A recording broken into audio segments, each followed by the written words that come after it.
আসা যাওয়ার পথখানি যে সূক্ষ্ম সুতোয় বাঁধা, জীবন নামক সাগর যেন জটিল এক ধাঁধা। আসল হচ্ছে মানুষের মন। কারাগারে এক বন্দি জানালার ফাঁক দিয়ে চাঁদ দেখে শান্তি পায়, আরেক বন্দি তার বন্দি দশার জন্য কষ্ট পায়। হজ করে এসে যদি নামের শুরুতে হাজি লেখাটা জরুরি হয়, তাহলে হারাম খেয়ে নামের আগে হারামি লেখাটা এর চেয়েও বেশি জরুরি।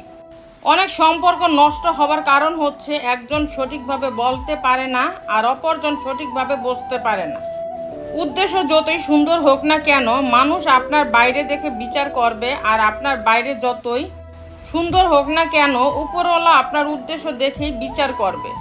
পৃথিবী কেবল তাকে জিজ্ঞেস করে যে আগে থেকেই ভালো আছে, তা না হলে যে কষ্টে আছে তার মোবাইল নাম্বারটা পর্যন্ত হারিয়ে যায়।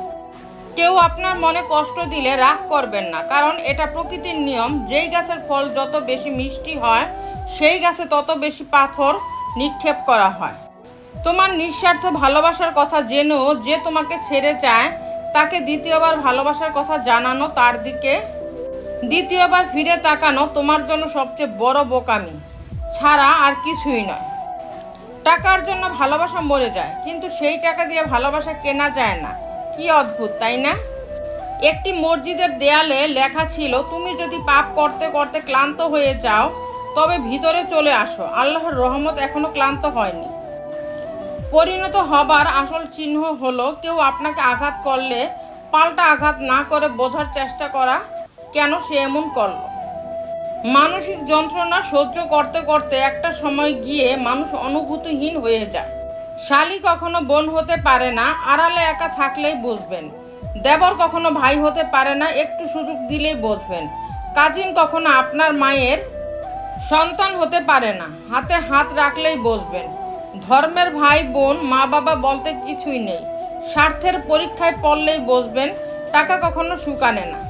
টাকাওয়ালা হলেই বুঝবেন মা বাবার মতো আপন কেউ হয় না। মা বাবা হারালেই বুঝবেন স্বামীর চেয়ে বয়ফ্রেন্ড কখনো উত্তম হয় না, স্ত্রীর চেয়ে গার্লফ্রেন্ড কখনো উত্তম হয় না। সময় হলেই বুঝবেন।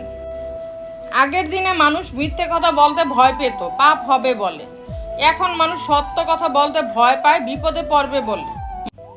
কিছু সম্পর্ক ভাড়া বাড়ির মতো, তুমি যতই সাজাও কখনো নিজের হবে না। নিজের কিছু পরিবর্তন খুব প্রয়োজন, তার মধ্যে অন্যতম হলো কথা কম বলা। নিজেকে কখনো কারো কাছে ভেঙে চুরে প্রকাশ করতে নেই, এতে অবহেলা বাড়ে দ্বিগুণ। মানুষের পতন হয় 3 কারণে: মিথ্যা, হিংসা ও অহংকার। গুরুত্ব না থাকলে একই ছাদের নিচেও দূরত্ব লাগে, গুরুত্ব থাকলে একই আকাশের নিচে থাকলেই কাছের মনে হয়। যে মানুষটা আমাদের 2 পয়সা দাম দেয় না, আমাদের কাছে সে অমূল্য রত্নের মতো। যে কিনা দিনের পর দিন আমাদের দূরে ঠেলে দেয়, তাকেই আমরা অযথা কাছে ডাকি। যে মানুষটা আমাদের ছেড়ে চলে যাওয়ার আগে একবারও পেছন ফিরে তাকায় না, আমরা তারই অপেক্ষায় পথের দিকে চেয়ে থাকি।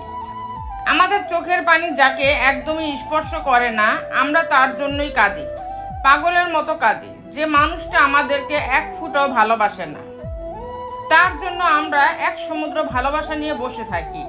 আমরা কারা? আমরা বোকা মানুষ। বোকা মানুষদের অন্য কেউ এসে কষ্ট দেয় না। বোকা মানুষরা নিজেদের ভুলে নিজেরাই কষ্ট পায়, এবং বারবার কষ্ট পেয়েও কেন জানি তাদের শিক্ষা হয় না। বোকা মানুষদের জীবনের গল্প একটাই, ভুলে ভরা গল্প, ভুল দরজায় কড়া নেড়ে যাওয়ার গল্প। যে মানুষ একবার কাউকে বিশ্বাস করে ঠকেছে, সে আর সহজে কাউকে বিশ্বাস করতে চায় না। বড় বোন সে তো পৃথিবীর মায়ের পরে দ্বিতীয় সাপোর্ট, যা সবার কপালে থাকে না। বাবা মানে সব আবদারের এক অফুরন্ত ভাণ্ডার। বাবা মানে নিজে কৃপণতা করে সন্তানের ভবিষ্যতের জন্য অর্থ সঞ্চয় করা।